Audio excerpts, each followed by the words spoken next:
Hi, my name is Mary Beal, and this is video number 2 for EDAD 612.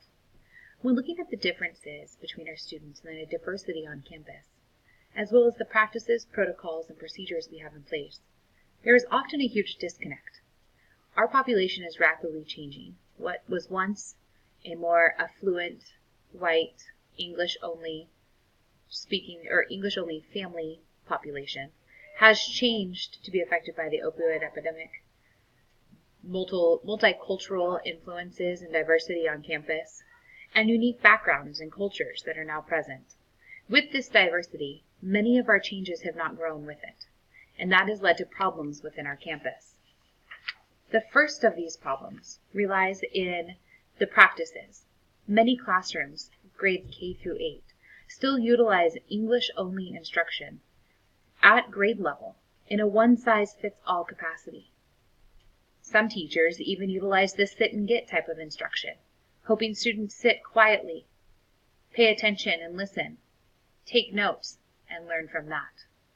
Very little emphasis is put on the modalities of learning, as well as on language and cultural and background differences, which can influence a student's ability to learn or access the information.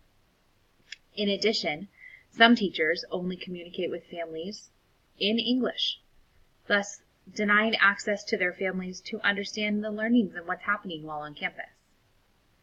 And some even listen to the reputation that follows these students, such as RELs will never learn, it's a gap we cannot bridge, or by the time they get to us in middle school, that it isn't our fault, they should have learned it in elementary school. The same challenges are present in procedures and protocols. Often, group work is utilized at most times, without the opportunity to learn in other ways, say in partners or individually. The lack of UDL implementation means students have to show their learning, demonstrate their learning, and practice their learning in one way, instead of having choice and following what works best for them. These types of procedures, protocols, and practices do not serve to open educational access to all students. Instead, it's the opposite. It shuts down the learning.